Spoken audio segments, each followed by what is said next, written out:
오늘 함께 은혜 나눌 말씀은 마태복음 16장 19절인데요. 제가 본문의 말씀을 우리 교독기타 말씀을 함께 읽겠습니다. 내가 천국 열쇠를 네게 주리니 내가 땅에서 무엇이든지 매면 하늘에서도 매일 것이요 내가 땅에서 무엇이든지 풀면 하늘에서도 풀리리라 하시고. 오늘 우리가 살펴본 마태복음 16장 19절의 말씀을 이제 주제 성경절로 오늘 제목을 좀 정해봤습니다. 내가 천국 열쇠를 네게 주리니 그랬습니다. 여기서 말씀하시는 내가, 주어의 주인이 누굽니까? 누가 말씀하신 거죠? 예수님께서 말씀하신 거예요. 오늘 예수님께서 제자들에게 너희는 나를 누구라고 생각하냐고 질문하셨어요. 가끔 우리가 그런 거 묻고 싶을 때 있잖아요.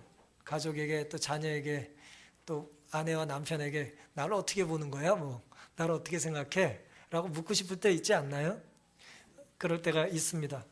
그때 베드로가 주는 그리스도시요 살아계신 하나님의 아들이 되십니다 라고 대답을 했어요. 질문에는 답이 있게 마련이죠? 베드로의 답이 정답이었나요? 아니면 오답이었나요? 예수님 보시기에 정답이었어요. 예수님은 그리스도시고 하나님의 아들이라는 베드로의 대답이 정답이었습니다. 그래서 정답을 이제 했던 베드로에게 예수님께서 칭찬하시면서 이렇게 말씀을 하셨어요. 내가 복이 있다 그랬어요. 바요나 시몬아, 내가 복이 있다. 예수님께서 오늘 우리에게 복이 있다고 말씀하시면 진짜 복이 있을까요? 복이 있는 것입니다. 그러면서 이렇게 말씀하셨어요. 이를 네게 알게 한 이는 혈육이 아니요 하늘에 계신 내 아버지이시니라 그랬어요. 네가 정답을 얘기했지만 정답을 누가 알려줬다고요? 내 아버지가 너에게 알려준 거야 그랬어요. 그럼 약간 반칙 아닌가요? 어쨌든 예수님은 그것을 기뻐하시고 칭찬하셨어요. 이 반석 위에 내 교회를 세우리니 음부의 권세가 이기지 못하리라 그랬습니다.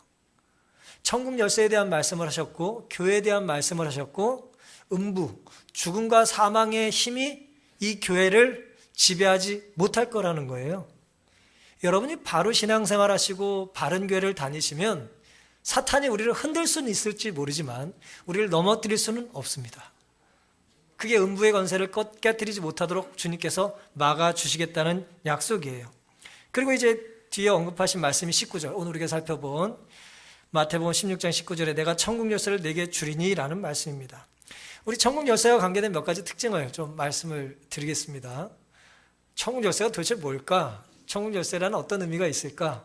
제가 오늘 한 30분 정도 말씀을 드릴 테니까 잘 귀 기울여 들으시고 천국 열쇠를 여러분의 것으로 삼게 되시기를 바랍니다. 여기 본문에 의하면 천국 열쇠는 우리가 주님이 주셔야 받을 수 있습니다. 맞습니까? 주셔야 받습니다.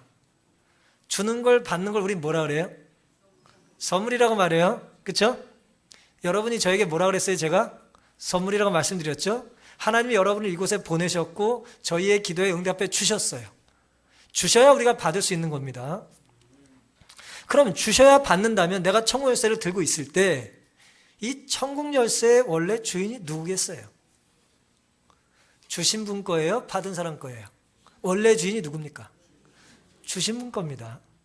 그걸 잘 기억하면서 이제 오늘 말씀을 들으시면 되겠어요. 복도 주님이 주시는 거고 음부의 권세를 이길 교회도 주님께서 세워주셔야 됩니다. 베드로가 그것을 알았기 때문에 하나님이 알려주셨음에도 불구하고 예수님께서 그를 칭찬하셨던 것이죠. 신앙의 출발이라는 것은 이렇듯 하나님께서 주시는 것을 그저 뭐 하면 돼요? 받고 누리면 되는 것입니다. 생명을 받고 은혜를 받고 사명도 받고 복도 받고 또 교회 일원이 되면 직분도 받고 그리고 결국 뭘 받아요? 천국 열쇠도 받는 것입니다. 그런데 주실 수 있는 능력이 있는 분이 우리 주변에도 있어요. 예를 들어 부자가 있고 능력이 있는 분들이 주변에 있습니다. 하지만 그것과 별개로 줄 수 있는 능력이 있는데 주고 싶어 하지 않는 사람들도 있죠. 그렇죠? 먹을 걸 산더미가 치는데 나한테 안 줘. 그럼 나와 관련이 있어요? 없어요? 노래를 엄청 잘하는데 안 불러줘. 아무 상관이 없는 거예요. 들을 귀가 있는데 귀를 막아. 관련이 없는 거죠. 하나님은 주실 수 있는 능력이 있으세요. 그런데 그걸 더더욱 감사한 건 주고 싶어 하십니다. 그 위대한 분이 나와 사귀고 싶어 하세요. 하나님은 주고 싶으셔서 안달이 나신 거예요. 우리가 아이를 키우다 보면 아이가 아플 때가 있습니다. 그럼 뭘 먹여요?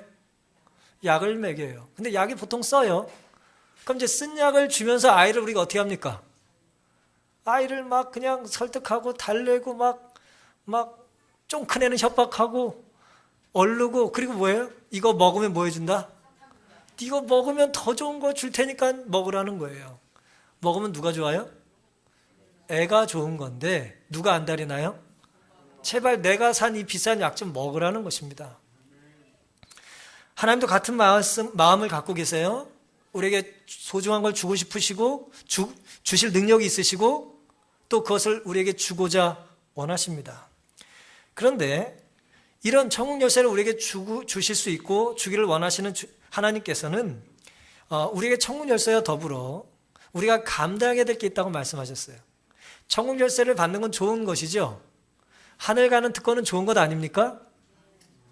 안 좋으세요? 네, 좋은 것입니다. 그러면 이 좋은 특권을 누리기 위해서는 우리는 감당해야 될 게 있어요. 그게 뭐냐 하면은 예수님께서 21절부터 말씀하셨던 고난과 죽음과 부활에 동참하는 거예요. 그러니까 다시 말씀드리면 십자가의 길로 가는 것입니다. 그 길을 누가 가셨어요? 예수님이 가실 거예요. 그리고 가셨어요. 그리고 오늘 우리가 그 길을 뭐 해야 돼요? 따라가야 되는 것입니다. 우리가 주님과 동행해야 천국 가거든요. 근데 주님은 십자가를 지고 가세요. 그러니 우리도 주님을 쫓으려면 뭐 해야 돼요? 십자가를 지고 가는 예수님의 길을 쫓아가야 되는 것이죠. 그럼 필경 어디에 닿아요? 하늘에 닿습니다. 그런데 아까 정답을 말했던 베드로가 뭐라고 말했냐면 예수님을 붙잡고 막 그냥 강권해서 뭐라 하냐면 절대 이런 일이 예수님께 일어나면 안 됩니다라고 이야기를 했어요. 예수님은 쉬운 말로 야단친 거예요. 이렇게. 무슨 말씀이세요 예수님? 그런 일이 있으면 안 되죠. 가만히 계세요. 제가 알아서 해드릴 테니까. 이제 그런 거예요. 그때 예수님께서 뭐라고 하셨는지 아세요? 베드로에게 그 정답을 했던 칭찬해줬던 베드로에게 복이 있다고 말씀하시고 천국 열쇠를 주겠다고 말씀하셨던 베드로에게 뭐라고 말씀하셨냐면 사탄이라고 말씀하셨어요. 우리가 천국 열쇠를 잘 활용하지 못하면 우린 뭐가 될 수 있어요? 하나님의 일을 생각하지 않고 사람 일만 생각하는 사탄처럼 살 수도 있습니다. 매우 두렵죠, 이 영적인 일이. 베드로의 정신이 그 순간 사탄의 정신이었어요. 근데 예수님께서는 그리고 24절에 아무든지 나를 따라오려거든 자기를 부인하고 자기 십자가를 지고 나를 쫓으라고 말씀하셨어요. 그러니 십자가를 쫓는 기본적인 정신은 뭐 하는 거예요? 나를 부인하는 것입니다. 버리는 거예요. 이제 어느 정도 정리가 좀 됩니다. 보세요. 천국 열쇠는 주님이 주셔야 됩니다. 하나님이 주셔야 돼요. 맞습니까? 그리고 감사하게도 주실 수 있는 분은 주기를 뭐 하세요? 원하십니다. 그리고 그걸 받은 우리는 어떤 정신으로 살아야 된다고요? 십자가 정신으로 살아야 돼요. 선택이에요. 그런데 십자가 정신이라는 것은 고난도 받고 때로 눈물도 흘리고 어려움도 겪고 살아야 되지만 주님을 위해서 신실하게 산다면 어떤 일이 벌어지냐 하면 결국 우리의 이 땅에서의 삶을 마감할 때가 있을까요? 없을까요? 있습니다. 지금 우리가 이 한 자리에 다 같이 앉아 있지만 좀 상상을 좀 해볼게요. 약간 두려운 상상이에요. 100년 지나서 이 자리에 살 수 있는 사람 없어요. 우리는 이 한순간 내가 하나님과 어떤 관계를 맺고 사느냐에 따라서 천국 열쇠를 가지고 영원히 사는 구원의 대열에 포함돼서 천국 백성이 될 수도 있고, 그 사람은 구원받을 수 있었는데 참 아깝다. 내가 정말 구원받을 뻔했다. 내 천국에 갈 뻔했다. 라는 아쉬움으로 이제 점철될 수도 있겠죠. 27절에는 누구든 피할 수 없는 심판이 있을 것을 예수님께서 말씀하시면서 각 사람의 행한 대로 갚아줄 것이다 그랬어요.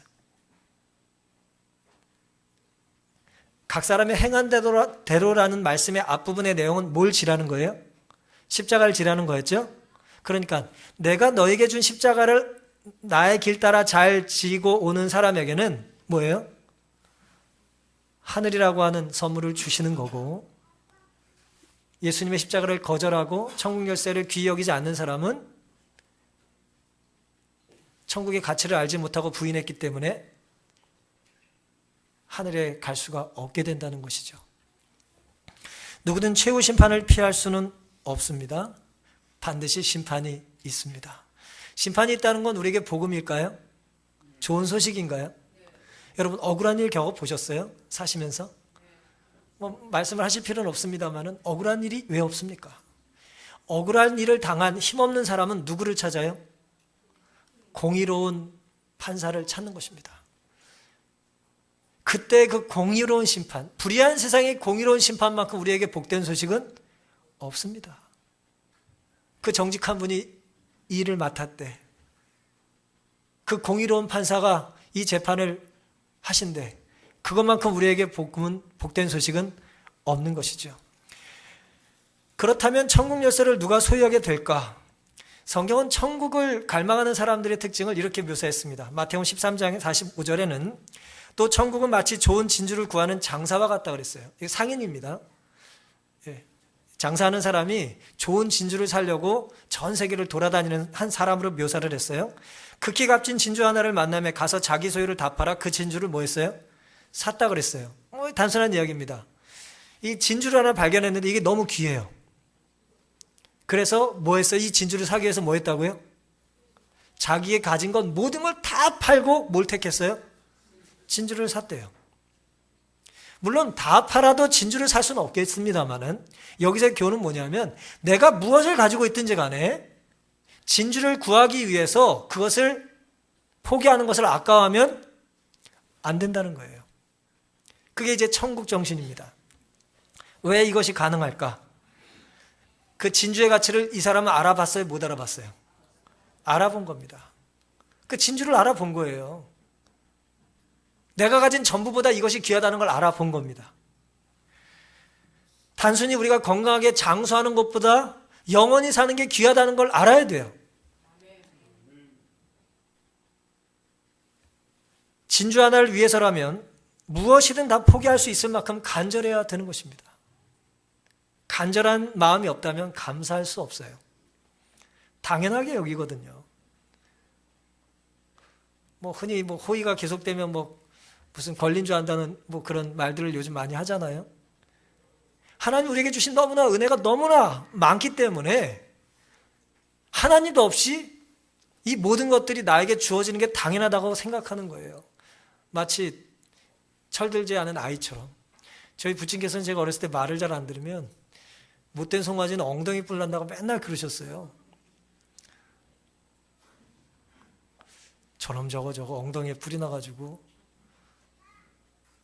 뿔은 어디 나야 됩니까? 머리에 나야 되는데 엉덩이에 뿔이 나가지고 엉뚱한 데 가가지고 막 엉덩이를 디미는 거예요. 결국 이 값진 진주의 의미는 뭐냐면 내 소유를 다 팔아서 진주를 산다라고 할 때 핵심은 내 결단, 내 희생일 수도 있겠지만 사실은 더 근본적이고 본질적인 교훈이 있어요. 그건 뭐냐면 성경은 원래 나의 소유가 있다고 그럴까요? 없다고 그럴까요? 원래 내 소유가 있을까요? 없을까요? 성경의 관점에서는 없어요. 고린도전서 4장 7절에는 누가 너를 구별하였느냐? 내게 있는 것 중에 받지 아니한 것이 무엇이냐? 내가 받았은즉 어찌하여 받지 않은 것처럼 자랑하냐 그랬어요. 하나님은 오늘 하나님의 자녀들에게 네가 지금 가지고 있는 모든 것이 내가 너에게 준 거라고 말해요. 근데 하나님이 우리에게 주신 건데, 맡긴 건데, 성경의 신학 용어로는 청직인데 우리가 관리자인데 원주인이 나에게 잠시 관리하라고 했더니 내가 잘나서 관리한 것처럼 뭐예요? 자랑하는 거예요. 국고를 잘 관리하라고 국가의 공무원으로 위탁을 했더니 재정을 관리하라고 했더니 자기 돈 쓰듯이 다 낭비해요. 탐관 오리야. 자랑하는 거예요. 마치 자기 돈이냐. 어리석은 것이죠. 학개서 2장 8절은 금도 은도 다 내 것이라 하나님 말씀하셨어요. 시편 150편 6절에는 우리 두 분이 좋아하시는 말씀일 수 있어요. 호흡이 있는 자마다 여호와를 찬양하라 그랬어요. 여러분, 호흡이 있는 자에게 찬양을 요구하실 수 있는 분은 누굽니까? 우리에게 호흡을 주신 분만 가능해요. 하나님 우리의 머리카락을 세신다는 말씀 아시죠? 괜히 남의 머리카락을 왜 세고 있어요? 우리 머리칼도 누구 거예요? 뭐 마음에 안 드세요? 우리 머리칼도 누구라고요? 누구 거라고요? 하나님 것이기 때문에 하나님은 하나님의 것을 세시는 거예요. 고린도전서 6장 19절 20절은 너희 몸은 너희가 하나님께로부터 받은 바 너희 가운데 성령의 전인 줄 알지 못하느냐. 너희는 너희 것이 아니라 그랬어요. 값으로 산 것이 되었으니 그런즉 너희 몸으로 하나님께 영광을 돌리라 그랬어요. 여러분 보세요. 하나님께서 우리를 사셨대요. 값으로 주고 사셨대요. 여러분이 얼마짜리인지 아세요? 얼마 주고 사실까요? 얼마 주고 사실까요? 계산이 안 돼요? 여러분, 우리 가치는요, 예수님의 가치와 같아요. 왜 그럴까요? 예수님이 우리에게 가장 귀한 생명을 주시고 우리를 사셨기 때문이에요. 내가 가진 전부를 주고 진주를 산다는 의미는 그런 의미입니다. 내가 가진 전부, 마지막 생명까지 주더라도 혹은 드리더라도 구별하더라도 천국은 갈 만한 가치가 있다 없다? 가치가 있다는 거예요. 그게 성경이 우리에게 말씀하시는 천국의 열쇠의 교훈입니다. 요한복음 3장 16절에는 하나님 우리를 사랑하셔서 누굴 주셨대요? 독생자를 주셨대요. 하나님이 예수님은 뭐 낫다고 그래서 독생자라는 의미가 아니라 유일한 존재라는 의미로 독자라는 의미예요. 가장 귀한 대상, 아들 하나님을 우리에게 주셨는데 그 예수님이 우리에서 돌아가셨다는 걸 믿는 자마다 뭐 하지 않고요? 죽지 않고 영원히 살 거라는 것입니다. 우리가 그것을 믿음으로 받아들여야 됩니다. 여러분, 예수님께서 우리 모두를 위해서 돌아가셨다고 우리가 말하는데 놀랍게도 그리스도께서는 한 사람이 영원한 시대를 통해 살게 하고자, 그러니까 한 사람이라도 영생을 얻게 하고자 그 한 영혼을 위해서라도 주님은 돌아가셨을 거라는 거예요. 이게 어떻게 그래, 말도 안 돼. 여러분, 자녀를 생각하시면 이게 이해가 돼요. 자녀를 하나 키우실 수 있지만 예를 들어 열을 키운다고 생각해 보세요. 근데 열 자녀 중에 제일 못난 놈이 있겠어요, 없겠어요? 항상 줄 세면 못난 사람이 있잖아요. 근데 그 아이가 물에 빠져 죽게 됐어요. 넌 좀 못났으니까 먼저 죽어라 그럽니까? 넌 지금 반에서 20등 했으니까 나가 죽어라 그래요? 그 자녀가 못났든 잘났든 유일한 아들처럼 부모와 아빠와 엄마는 물에 들어가요, 안 들어가요? 들어가는 것입니다. 그게 예수님의 나를 위한 유일한 사랑이에요. 값진 진주는 두 가지 교훈이 있습니다. 우리에게도 예수님은 값진 진주예요. 맞습니까? 우리 뭐를 다 드리더라도 결국 예수님이 주신 거지만 주신 걸 가지고 주님을 택해야 된다는 의미에서 예수님은 우리의 값진 진주예요. 천국도 값진 진주죠? 근데 놀라운 것은 예수님께도 우리가 뭐예요? 값진 진주라는 것입니다. 얼마나 놀라운 이야기인지 모르겠어요. 여러분 지금 잠깐 시간을 내시고 잠깐 스케줄 조정하고 이 자리에 앉아 계실 수 있어요. 하지만 여러분이 이 자리에 앉게 하기 위해서, 여러분을 초청하기 위해서 여러분을 초대하고 기도했던 사람들은 여러분보다 10배, 20배, 아니요, 주님은 50년, 60년, 70년을 기다리신 겁니다. 여러분의 한 영혼을 구원하시고 하늘에 데리고 가시고자 그렇게 기다리시고 인내하신 것입니다. 이사야 55장에는 너희 목마른 자들아 물로 나오라 그랬어요. 돈 없는 자도 오라. 이 자본주의에서는 이게 성립이 돼야 안 돼요. 뭐 롯데 무슨 타워는 무슨 뭐라고요? 30억이 예치돼 있어요. 구경을 할 수 있다고요? 그거 뭐 자전거 타다 보면 잘도 보이더만 그걸 뭘 그냥 안에서 보는 걸 얘기하겠죠, 안에서. 예. 근데 보세요. 자본주의에서는 이것이 성립이 안 돼요. 예. 이 경쟁 사회에서는 이게 또 성립이 안 됩니다. 예. 시험 통과해야 들어가고 자격이 구비돼야 들어가고 돈이 있어야 들어가고 또 뭐예요? 좋은 식당 들어가려면 뭐예요? 또 옷 잘 입고 들어가야죠. 이 세상은 그렇습니다. 죄가 지배하는 이 세상은 그래요. 하지만 하나님 우리를 오라고 하셨어요. 조건이 뭐예요? 목마름이에요. 그래서 하나님 우리를 때로 목마르게 만드세요. 하나님을 찾으라고. 때로 하나님 우리를 가난하게 하십니다. 왜냐하면 돈이 없어도 내가 널 살려줄 수 있다는 걸 믿으라고 가르쳐주시기 위해서 그런 거예요. 때로 하나님 우리를 아프게도 하세요. 아프게 만드시는 건 아니지만 아픈 걸 허락하실 때가 있어요. 왜요? 네 질병을 나에게 맡기면 내가 너를 데리고 어디 가겠다? 하늘 가겠다 알려주시기 위함입니다. 돈 없다고 하면서 뭐라고 그러시냐면 와서 3억대 돈 없이 값없이 와서 포도주와 젖을 사라 그랬어요. 옛날은 포도주와 젖이고 요즘은 아마 자동차와 아파트라고 번역해야 될지 모르겠어요. 너 돈 없어도 실력 좀 없어도 오라는 거예요. 그리고 사라 그랬어요. 없는 사람이 어떻게 삽니까? 이걸 어떻게 이해하면 좋을까요? 돈이 없는 사람에게 오라고 해놓고 또 뭐예요? 값없이 사라는 거예요.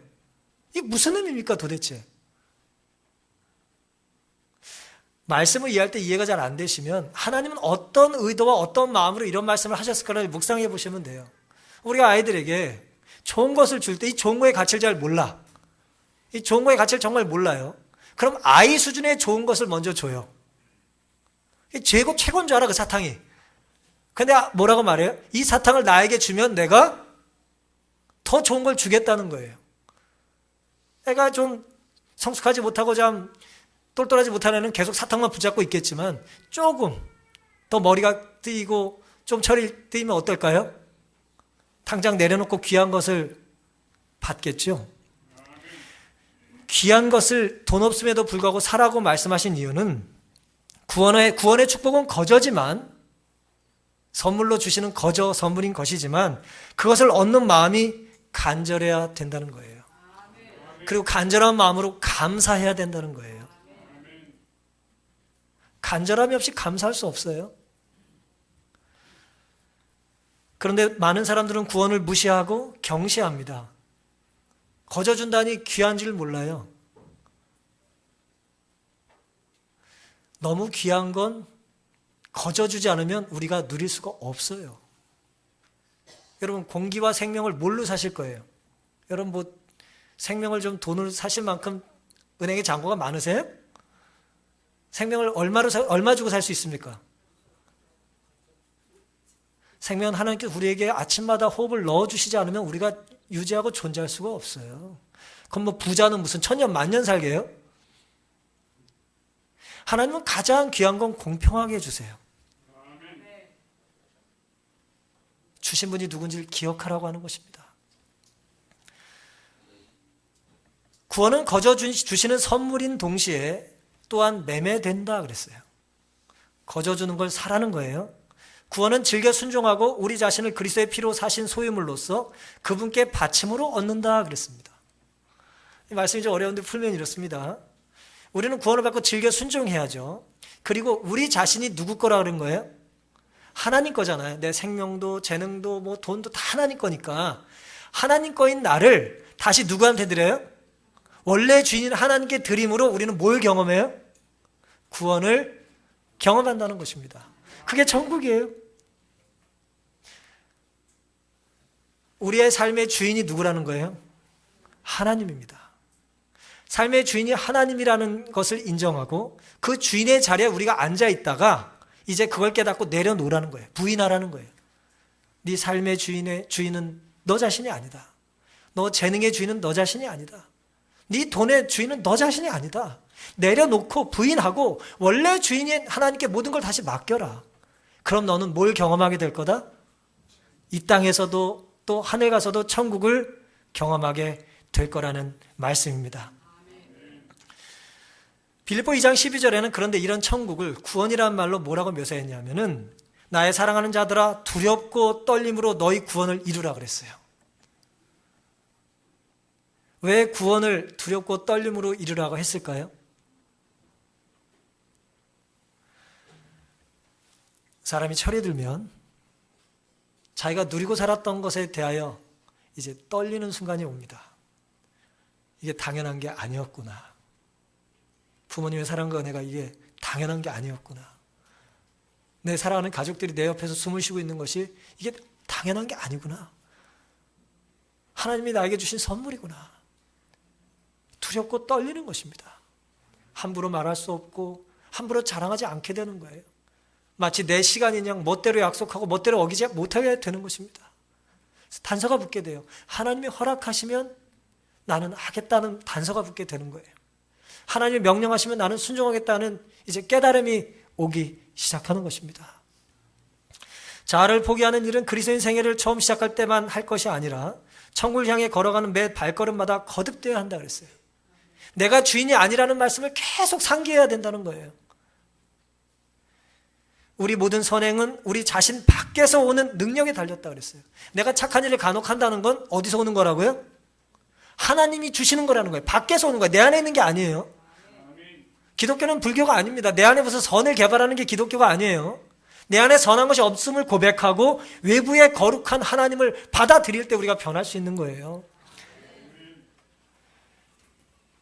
그러므로 항상 마음으로부터 하나님을 찾는 일, 끊임없이 간절한 마음으로 죄를 회개하고 자복하는 일, 하나님 앞에서 심령을 낮추는 일이 있어야 한다. 끊임없이 자신을 부인하는 동시에 끊임없이 그리스도를 의지할 때만 우리는 안전하다 그랬어요. 나를 부인하고 주님을 높일 때만 우리가 안전합니다. 그런 삶을 여러분의 삶에서 경험할 수 있게 되기를 간절히 바랍니다. 여러분, 아는 게 많을수록 사실은 불안해요. 저는 정말 초등학교 때 무서운 게 없었어요. 왜 그랬을까요? 맞아요. 아는 게 하나도 없어가지고 세상이 뭐 저중심으로 도는 줄 알았어요. 근데 조금 알아대니까 어때요? 뭐 산수 공부 좀 하고 뭐 영어 공부하고 막 하다 보니 어때요? 내가 모르는 거 천지야. 모르는 게 너무 많아요. 그러니까 결국 알미라는 건 뭐냐면 바른 알면 나의 무지를 알아가는 거예요. 겸손이라는 건 뭐냐면 내가 너무 어리석게 교만했다는 걸 끊임없이 고백하는 것입니다. 그것이야말로 우리가 안전하게 걸을 수 있는 유일한 길이에요. 그러니 오늘 여러분이 이곳에 오신 것은 사람이 초청하셨고 전단지가 여러분에게 호기심을 자극한 것 같지만 실제 누가 부르셨다고요? 하나님이 부르신 거예요. 그리고 하나님의 부르심에 응답하신 여러분들은 이미 천국 열쇠를 붙잡으신 것입니다. 중국 개척 선교사였던 허드슨 텔러는 작은 일은 작은 일이라고 말을 했어요. 이런 말 누가 못해? 작은 일은 작은 일이다. 근데 이 말의 위대함은 그 다음 문장에 있습니다. 작은 일은 작은 일이다. 하지만 작은 일에 신실한 것은 큰 일이다. 그랬어요. 매일 밥 먹는 건 별일 아니에요. 하지만 이 밥이 하나님께서 주셨다는 걸 인정하는 것은 위대한 일입니다. 말하는 건 누구나 할 수 있어요. 하나님의 은혜지만. 하지만 그 말 속에서 내 삶의 주인이 하나님이라는 걸 고백하는 삶은 위대한 삶이에요. 위대한 인생이 되는 것입니다. 요한복음 15장 4절 내 안에 거하라 나도 너희 안에 거하겠다 그랬어요. 7절 너희가 내 안에 거하고 우리가 예수님 안에 거한다는 게 뭘까요? 예수님 이렇게 말씀하셨어요. 내 말이 너희 안에 거하면 무엇이든 원하는 대로 구하라 그리하면 이루리라. 우리가 예수님 안에 산다는 건 어떤 추상적인 것이 아니에요. 구체적인 것입니다. 우리의 삶에 예수님의 말씀을 계속해서 뭐 하는 거예요? 적용하는 거예요. 그러니 우리가 말씀을 알아야 될까요? 몰라야 될까요? 알아야죠. 묵상해야죠. 말씀을 곱씹고 우리의 말씀을 내가 묵상하고 집어넣으면 우리 안에 뭐가 계신 거예요? 예수님이 거하시는 거예요. 왜냐하면 요한복음 1장 14절에는 말씀이 육신이 돼서 우리 가운데 거하시겠다 약속하셨기 때문입니다. 사진 한 장 보여주세요.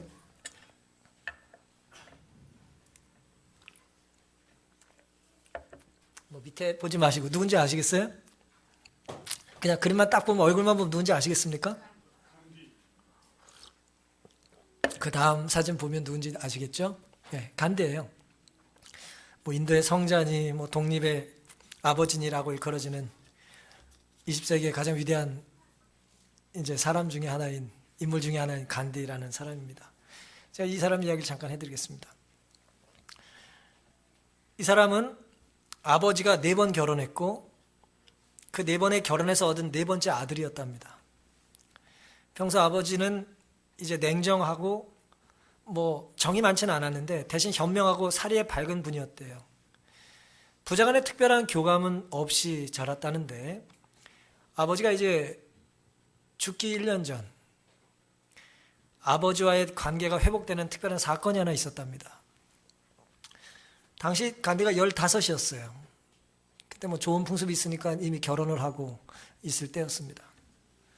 그런데 15세 된 이 꼬마 신랑이 말이에요. 빚을 졌어요. 15이면 지금 몇 학년입니까? 예, 하여튼 빚을 졌어요. 빚을. 이놈의 빚을 져가지고 빚을 지면 어때요 사람이?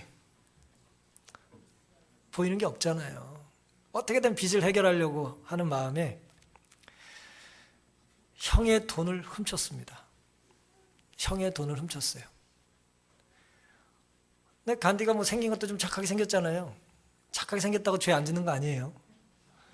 착하게 생긴 사람이 죄를 집니다. 형의 돈을 훔치고 너무 죄책감이 심해가지고 시름시름 앓다가 도저히 죄책감을 떨쳐버릴 수 있는 길이 떠오르지 않아서 누구한테 가냐? 아버지한테 가요. 자기의 잘못된 행동을 이제 아버지에게 고백하기로 결심하고 이제 글을 쓰기 시작했습니다. 근데 그때가 딱 좋지가 않았던 게 아버지가 마차 사고가 나가지고 상처가 깊어지고 감염돼서 침대에 누워 계셨어요. 결국 뭐 이렇게 이러다 이제 돌아가셨는데 간디는 자기 자서전에서 자기의 고백을 종이에 적어서 침대에 누워있던 시름시름 앓고 있는 아버지에게 이제 갖다 드린 것입니다. 아버지가 나 때문에 더 열받아 돌아가시면 안 된다 생각할지도 몰랐겠죠. 생각했을지도 모릅니다. 그 편지를 아버지에게 갖다 드리자 마음속에 이런 생각을 했습니다. 이제 아버지가 일어나가지고 역성을 들면서 나를 이제 뭐 인도 무섭잖아요. 거기 뭐 나를 어떻게 할지 몰라요. 역정을 내시고 매를 들고 나를 쫓아내고 어떻게 할지 모르겠지만 그래도 죄책감에 시달리는 것보다 낫겠다 싶어서 이제 아버지에게 간 거죠. 그런데 기운 없는 이 아버지가 말이에요. 그 편지를 받고 이제 누워 계시다가 천천히 일어나셨답니다. 그리고 이제 그 편지를 읽기 시작했어요. 믿었던 아들이 또 다른 아들의 돈을 훔쳤다니까 마음이 어떻겠습니까? 그 편지를 읽으신 다음에 아버지가 진주 같은 눈물이 아버지 뺨을 타고 흘러내려 편지를 적셨다 그랬어요. 아버지는 잠깐 동안 눈을 감고 생각에 잠기셨다. 그러더니 그 편지를 찢으셨다. 그 진주 같은 사랑의 눈물은 내 마음을 깨끗하게 해줬고 내 죄를 씻어 주었다. 아버지가 돌아가시기 전에 간디는 용서를 받았어요. 아들 때문에 눈물을 흘리시고 아들의 죄가 적힌 종이를 찢으셨습니다. 아버지의 진주 같은 사랑의 눈물은 이후 간디가 바르게 사는 삶을 바르게 살아야 되는 삶의 방향타가 된 것입니다. 여러분 그런데 아버지는 아들이 죄를 진 건 알았어요? 몰랐어요? 몰랐어요. 그때 안 겁니다. 그때 알고 그때 잠깐 스트레스 받고 바로 용서해 줬어요. 그런데 하나님은 우리가 온갖 죄를 다 지은 것을 아시고도 우리를 기다리세요. 뭐 하기 위해서요? 용서해 주고자 기다리십니다. 부르세요. 제발 내가 널 용서해 줄 테니 오라고 말이죠. 그래서 회개하라고 하는 거예요. 그래서 오라고 하는 거예요. 왜냐하면 우리가 그 죄책감을 해결되지 않으면 이 죄가 해결되지 않으면 나에게 주어진 천국 열쇠가 나에게 무효가 되기 때문에 그런 것입니다. 신은 성자보다 죄인과 더 가깝다는 말이 있어요. 하나님이 이 사람과 줄을 하나씩 매고 있다는 거예요. 이렇게 다 줄을 하나씩 매고 있어요. 그런데 죄를 질 때마다 이 줄이 어떻게 돼요? 끊겨져요. 그럼 사람은 죄를 짓고 이 죄를 끊어진 죄를 연결할 힘도 없고 능력도 없고 자격도 없어요. 그래서 이걸 누가 연결시켜 줍니까? 하나님이 다시 연결시켜 주세요. 근데 보세요. 줄이 있는데 줄이 끊겼어요. 끊겨진 줄을 다시 묶어요. 또 끊어지면 또 묶어요. 그럼 둘 사이가 점점 어떻게 될까요? 점점 가까워지는 거예요. 놀랍게도 내가 지은 죄가 많다는 걸 고백하는 사람, 난 죽을 수밖에 없는 사람이라는 걸 인정하는 사람은 하나님과의 관계가 가깝습니다. 그 상처난 틈으로 하나님께서는 임재하시는 거예요. 마치 손과 발과 옆구리가 못과 창에 찔려 피 흘리고 우리를 구원하셨던 것처럼, 그 상처난 그 구멍을 통해서 오늘 우리가 구원을 받는 것처럼, 오늘 우리는 내가 죄인이라는 걸 인정하면 인정할수록 빨리 용서를 경험할 수 있고 하나님의 자녀로서 구원의 대열에 기쁘게 동참할 수 있게 되는 것입니다. 천국은 누가 갈까요? 용서받은 자들이 갑니다. 용서는 누가 받을까요? 내 죄를 회개하는 사람이 받습니다.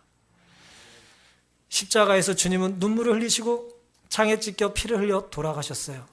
나의 죄를 용서해 주시고자 나와 예수님과 우리 사이를 떨어뜨려 놓지 못하셨기 때문에 끈을 묶고 또 끈을 묶어서 우리와 완전히 하나가 된 가운데 너의 죄값을 내가 치렀다고 말씀하신 것입니다. 요한복음 1장 12절, 영접하는 자 곧 그 이름을 믿는 자들에게는, 쫓아해 주세요, 하나님의 자녀가 되는, 다시요, 하나님의 자녀가 되는 권세를 주셨으니. 예수님의 이름을 영접하지 않으시겠습니까? 우리가 하나님의 자녀가 됨으로 천국 열쇠를 누리고 소유할 수 있게 되기를 간절히 바랍니다. 천국의 주인이 누굽니까? 하나님이에요. 그리고 하나님의 아들 예수님 겁니다. 여러분이 지금까지 사시면서 가장 비싼 집이 있다고 쳐보세요. 이번 주 집 얘기 많이 하죠? 그 비싼 집에 우리가 어떻게 하면 들어갈 수 있을까요? 딱 두 가지 조건이 있어요. 그 집 주인이 날 초청하면 들어갈 수 있어요. 맞습니까? 또 하나는 뭐냐? 애들 말처럼 우리 집 가자. 아빠 집인데 맨날 애들은 지네 집이래잖아요. 여러분 어렸을 때 집에 갈 때 아빠 집 가자 그런 사람 있어요? 우리 집 가자 그러죠? 그 집을 갈 수 있는 방법은 두 가지뿐이에요. 그 천국의 주인이 날 초청하신 것에 응하든지 그 주인의 아들과 동행하든지입니다. 여러분의 친구가 부자라면 여러분은 부잣집에 들어가는 게 문제가 되질 않을 거예요. 물론 허름한 집이라도 그 친구가 초청하면 즐겨갈 수도 있겠죠. 천국은 어떤 곳입니까? 우리 위해서 돌아가신 분께서 우리와 함께 가자고 우리 곁에서 기다리시며 매일매일 우리가 동행하기를 원하시는 그 마음을 받아들이는 것이고요. 그 마음을 받아들인 사람들은 주님께서 피 묻은 그 십자가를 우리에게 제시하실 때 그 십자가의 피가 누구 때문이라고요? 나 때문이라는 걸 인정하고 받아들이고 믿음으로, 마치 간대 아버지가 눈물 흘리고 그 편지를 적시고 찢어 죄를 용서해 주었던 것처럼 예수님의 놀라운 그 보혈의 피가, 구원의 능력이 여러분과 저의 과거의 삶을 다 해결하고 새롭게 거듭남으로 예수님을 영접하고 하나님의 자녀가 된 권세를 우리가 부여받기를 기다리고 계십니다. 천국 열쇠는 예수님이에요. 천국 열쇠는 예수님의 말씀입니다. 그 말씀과 약속이 오늘 우리를 하나님의 자녀로 부르셨다는 걸 믿으시고 감사하심으로 앞으로 우리와 함께 하늘까지 동행하는 발걸음 이제 한번 내디뎌 보시지 않으시겠습니까? 오늘 말씀을 마치겠습니다.